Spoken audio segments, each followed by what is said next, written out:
ಧನುಸ್ಸು ರಾಶಿ ಕುಟುಂಬದಲ್ಲಿ ಸಣ್ಣ ಪುಟ್ಟ ವಿಚಾರಗಳಿಗೆ ಭಿನ್ನಾಭಿಪ್ರಾಯಗಳು ಬರ್ತಕ್ಕಂಥದ್ದು ಸಹಜವಾಗಿ ಕಾಣ್ತಾ ಇದೆ. ಆದರೆ ನಾವು ಮನಸ್ಸು ಮಾಡಿದರೆ ಅದನ್ನೆಲ್ಲ ಸರಿಪಡಿಸ್ಕೊಳ್ಳೋದಕ್ಕೆ ಸಾಧ್ಯತೆಗಳಿರುತ್ತೆ.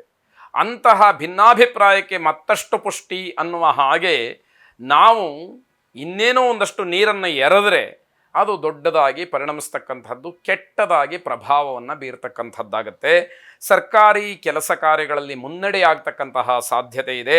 ಕಣ್ಣಿನ ಸಮಸ್ಯೆ ಕಾಡಬಹುದು. ವೈದ್ಯರ ಸಲಹೆಯನ್ನು ಪಡ್ಕೊಳ್ಳಿ, ಅವರ ಮಾರ್ಗದರ್ಶನದಂತೆ ನಡ್ಕೊಳ್ಳೋದಂಥದ್ದು ಒಳ್ಳೆಯದಾಗಿರುತ್ತೆ.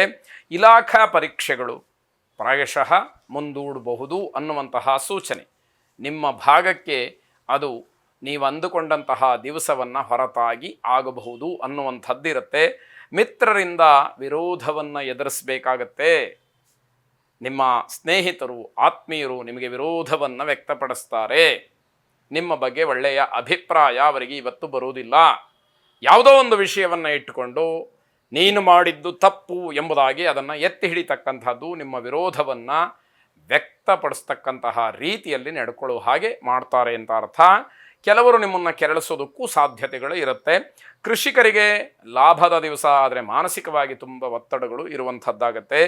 ಯೋಚನೆಯನ್ನು ಮಾಡಿ ನಿರ್ಧಾರವನ್ನು ಮಾಡಬೇಕಾದಂತಹ ದಿವಸ. ತಾಳ್ಮೆ ತುಂಬ ಮುಖ್ಯ. ಪ್ರತಿ ದಿವಸವೂ ಎಲ್ಲರಿಗೂ ಅದು ಮುಖ್ಯ.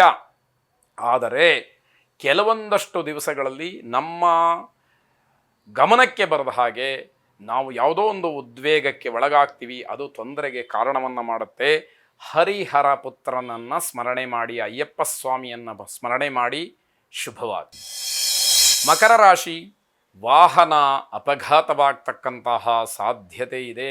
ಎಚ್ಚರಿಕೆಯನ್ನು ವಹಿಸಿ. ಆಗೇ ಬಿಡುತ್ತೆ ಅನ್ನುವಂತಹ ಕೆಟ್ಟ ಮನಸ್ಥಿತಿಯಲ್ಲಿ ಎಲ್ಲಿಗೂ ಕೂಡ ಹೋಗುವಂಥದ್ದು ಬೇಡ. ಆಗುವ ಸಾಧ್ಯತೆಗಳು, ಸೂಚನೆಗಳಿದ್ದಾಗ ನಮ್ಮ ಎಚ್ಚರಿಕೆ, ಮುಂಜಾಗ್ರತೆ ನಮ್ಮ ಕೈಯಲ್ಲಿ ಇರಬೇಕಾದಂಥದ್ದು ಬಹಳ ಮುಖ್ಯವಾಗುತ್ತೆ. ವಿದ್ಯಾರ್ಥಿಗಳಿಗೆ ಮತ್ತು ಗುತ್ತಿಗೆದಾರರಿಗೆ ಬಹಳ ಶುಭವಾದಂತಹ ದಿವಸ. ವಿದ್ಯಾರ್ಥಿಗಳು ತಮ್ಮ ವಿದ್ಯಾಕ್ಷೇತ್ರದಲ್ಲಿ ಯಶಸ್ಸನ್ನು ಕಾಣಬಹುದು. ಹಾಗೆ ಕಾಂಟ್ರಾಕ್ಟ್ಸ್ ತಮ್ಮ ಕ್ಷೇತ್ರದಲ್ಲಿ ಲಾಭವನ್ನು ಪಡೀಲಿಕ್ಕೆ, ಹೊಸ ಹೊಸ ಕೆಲಸಗಳನ್ನು ನೀವು ಒಪ್ಪಿಕೊಂಡು ಮಾಡಲಿಕ್ಕೆ ಅವಕಾಶಗಳಾಗತ್ತೆ. ನಿಮ್ಮ ಪ್ರತಿಭೆಗೆ ತಕ್ಕ ಮನ್ನಣೆ, ಗೌರವಗಳು ಸಿಕ್ಕುವಂಥದ್ದಿದೆ. ಕಮಿಷನ್ ಏಜೆಂಟ್ಸ್ಗಳಿಗೆ, ವ್ಯಾಪಾರದಾರರಿಗೆ ಲಾಭವಾದಂತಹ ದಿವಸ. ಹಣಕಾಸಿನ ವಿಚಾರದಲ್ಲಿ ಜಾಗ್ರತೆಯನ್ನು ವಹಿಸಿ, ಆದಷ್ಟು ಉಳಿತಾಯವನ್ನು ಮಾಡಿ. ವ್ಯಾಪಾರ ವ್ಯವಹಾರಗಳು ಯಾವ ಕ್ಷಣದಲ್ಲಿ ಹೇಗೆ ಏರಿಳಿತವಾಗುತ್ತೆ ಅನ್ನುವಂಥದ್ದು ಅನುಭವಿಗಳಿಗೆ ಮಾತ್ರ ಗೊತ್ತಿರುವಂಥದ್ದು. ಆದ್ದರಿಂದ ಹಣ ಉಳಿಕೆಯ ವಿಚಾರದಲ್ಲಿ ಗಮನ ಹೆಚ್ಚಿರಬೇಕು. ಶಿಕ್ಷಕ ವರ್ಗದವರಿಗೆ ಶುಭ ಸುದ್ದಿ ಸಿಕ್ಕುವಂಥದ್ದಿದೆ. ಬೇರೆಯವರಿಂದ ಸಾಲವನ್ನು ಅಪೇಕ್ಷೆ ಪಡಬೇಡಿ. ನಿಮಗೆ ಏನೇ ಅನಿವಾರ್ಯ ಇರಲಿ, ಬೇರೆಯವರು ನನಗೆ ಸಾಲವನ್ನು ಕೊಡ್ತಾರೆ, ನನ್ನ ಸಮಯಕ್ಕಾಗ್ತಾರೆ ಅಂತ ಹೇಳಿ ನಿರೀಕ್ಷೆಯಲ್ಲಿದ್ದು ಆ ಮಾತು ಹುಸಿಯಾಗಿ ಬೇಸರವನ್ನು ಮಾಡ್ಕೊಳ್ತಕ್ಕಂಥದ್ದು, ಯಾರ ಬಗ್ಗೆ ಗೌರವ, ಪ್ರೀತಿ, ವಿಶ್ವಾಸಗಳನ್ನು ಇಟ್ಟುಕೊಂಡಿರ್ತೀರೋ ಅದನ್ನು ಕಳ್ಕೊಳ್ತಕ್ಕಂತಹ ಕೆಲಸ ಆಗಬಾರದು ಅನ್ನುವಂತಹ ಅರ್ಥ. ಗುರುಪಾದುಕಾ ಸ್ತೋತ್ರವನ್ನು ಪಠನೆ ಮಾಡಿ.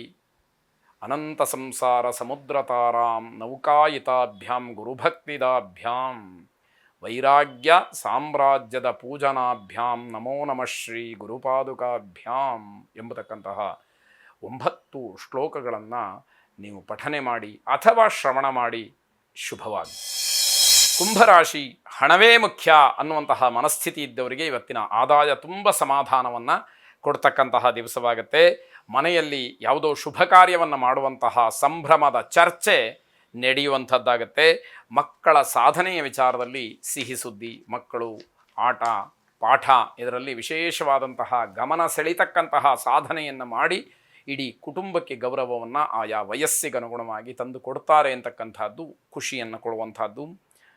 ನ್ಯಾಯಾಲಯದ ವಿಚಾರದಲ್ಲಿ ಒಂದಷ್ಟು ನಿಮ್ಮ ಪರವಾದಂತಹ ಹೇಳಿಕೆಗಳು ಅಥವಾ ತಿರುವು ಅಥವಾ ಕಾನೂನಾತ್ಮಕವಾದಂತಹ ಹೋರಾಟದಲ್ಲಿ ಜಯವನ್ನು ಗಳಿಸ್ತೀನಿ ಅಂತಕ್ಕಂತಹ ದೃಢವಾದ ನಂಬಿಕೆಯೋ ನಿಮಗೆ ಈ ದಿವಸ ಬಲವಾಗ್ತಕ್ಕಂಥದ್ದಾಗುತ್ತೆ.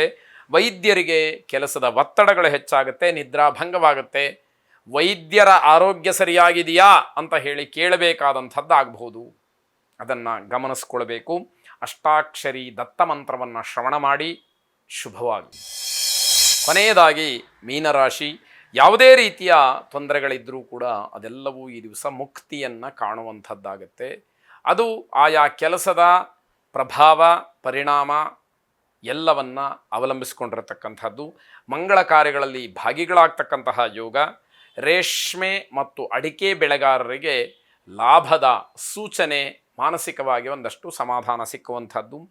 ವಿನಾಕಾರಣ ಕೋಪಕ್ಕೆ ಒಳಗಾಗದೇ ಇದ್ದರೆ ಬಹಳ ಒಳ್ಳೆಯ ದಿವಸ.